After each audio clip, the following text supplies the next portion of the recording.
Saturday Night Live this week was interesting. I really love Dan Levy. Like, I didn't realize how much I love Schitt's Creek, but I watched it the first time around. I didn't really get it. And then I watched it a second time. I was like, okay. Like, it took me a minute. So he was the draw for me. Now, I know that there's people that love the musical guest Phoebe Bridgers. I've been hearing about her for a while. I have friends that are like, oh, she's awesome. And so she was a musical guest on Saturday Night Live. She did 2 songs. I liked the first one, Kyoto. Pretty good. The second one was called I Know the End. Okay.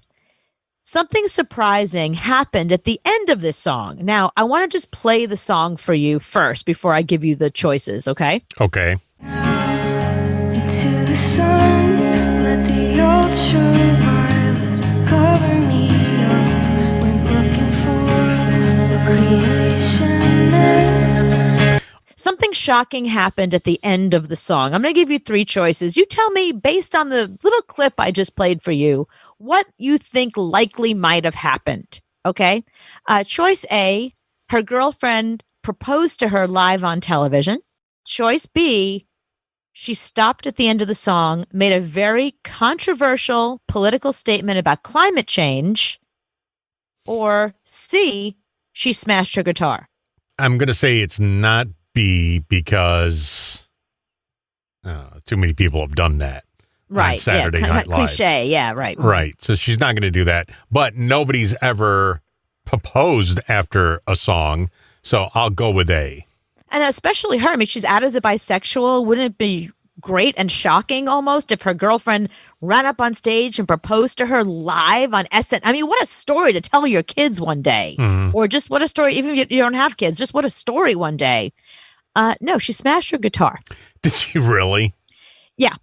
And it was the guitar smash heard round the world, or I should say heard around Twitter. I have never seen Twitter blow up like it did after she smashed her guitar on SNL. And the reason it blew up is what's kind of interesting. It was 2 sides. It was really polarizing. People were either like, you know, smash the patriarchy, like, you go, girl, absolutely. Like, because they referenced the fact that Arcade Fire had done that in 2007, and a dude named Sturgill Simpson did it last year. So they were like, yeah, girl, you get it. Like, smash it. Like, you know, let them have it. And then there were people that were like, why is this sweet little blonde girl smashing or trying to smash a guitar? Because Right. the guitar wasn't really breaking, you know. And this just shows how old I am sometimes. Like, I was watching her smash the guitar and she's hitting it against the speaker, you know, the amplifier, and it's sparking. And I'm like, she's going to get hurt. She's going to hurt herself. She's going to get electrocuted. Like, I'm such a hypochondriac. I was like, she's going to injure herself. She should really stop. So I thought it was really interesting how people were really polarized by it. And there was one guy in particular who tweeted out, here's what he tweeted, and people got very upset about this particular tweet. Why did this woman, Phoebe Bridgers, destroy her guitar in SNL? I mean, I didn't care much for the song either, but that seemed extra. Well, this guy who tweeted it, he normally tweets about politics. It blew up. I mean, people let him have it. Some people were like, yes, women shouldn't express anger and violence. It's such a dangerous world. Other people were like, what the heck is wrong with all of you? Like, why is everybody furious about this? Like, go for it, girl. Like, this is awesome. I think it's so cliche to do it. She doesn't strike me as somebody that would do something like that because of watching the clip that we saw. Right. That's my point. Like, the clip, she's just standing there, and I mean, at the end, she does like scream at one point, and you're like, wow, she's really getting into this song. But if she didn't do it, we wouldn't be talking about it. Well, that's what it is. You know, when I first saw it, and at the end of the song, it ramps up and then she's screaming. And I was like, wow, she's really in the moment.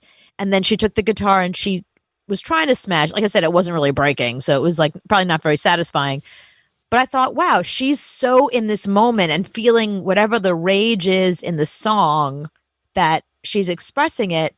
And then I found out later on, this is the thing that pissed me off. The guitar is by a company called Dan Electro. Okay. Okay, that's a guitar maker. She told them she was going to do that. And they wished her luck and said, listen, girl, they're hard to break. So that's what upset me. I felt very moved by it because I thought that she did it in the moment because the song and being on live television, like I just felt like everything culminated to that moment, the year of 2020 and all the politics and all the anger and COVID and just the fact that she couldn't be there with anybody because of COVID. And I just thought like, or whatever she's going through in her life or the patriarchy, like if she would have done it in the moment, I was like, wow, that's awesome. Mm-hmm. But the fact that she planned it, now it bothers me. I don't like that. All right, let me see this part.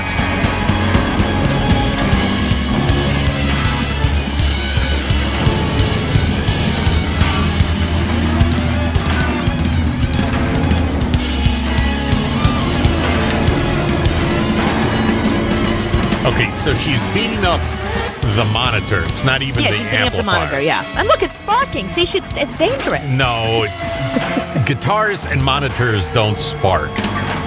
Look, it's sparking. It is sparking. Look at it. Well, I'm saying it's sparking, but there's something on it to make it spark. Guitars just don't spark. Even that was contrived? That's a pyrotechnic. Oh. So that was way planned.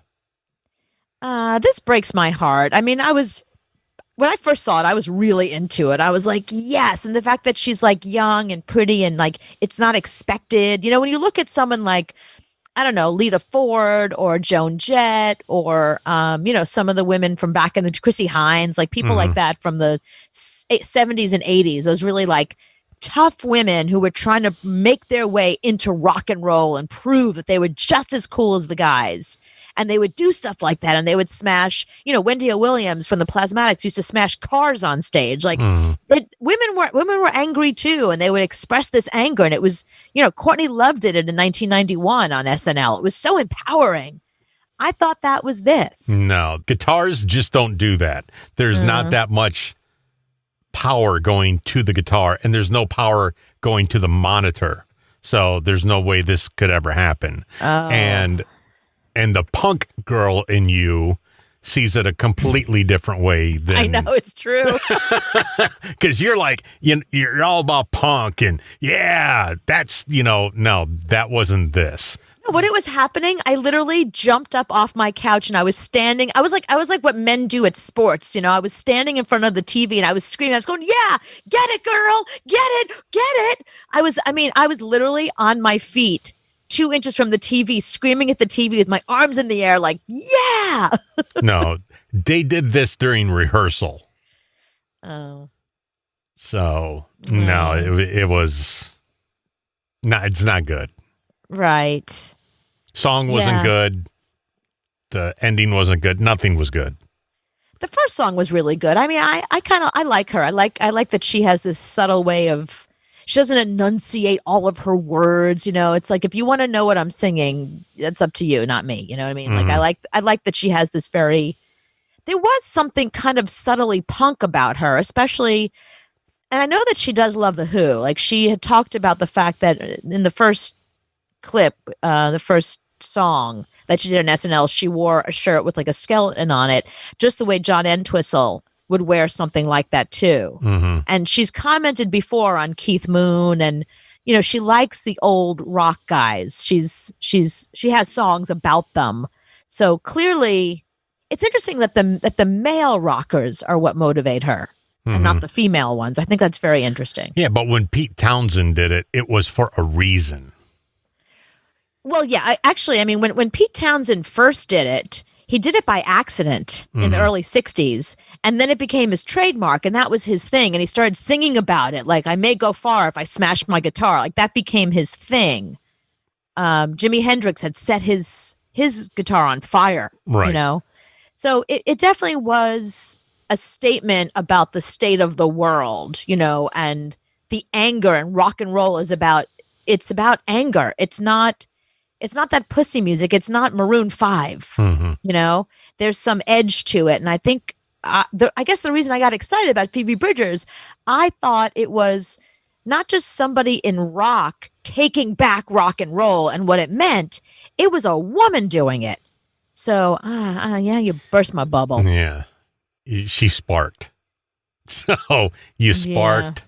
It doesn't spark.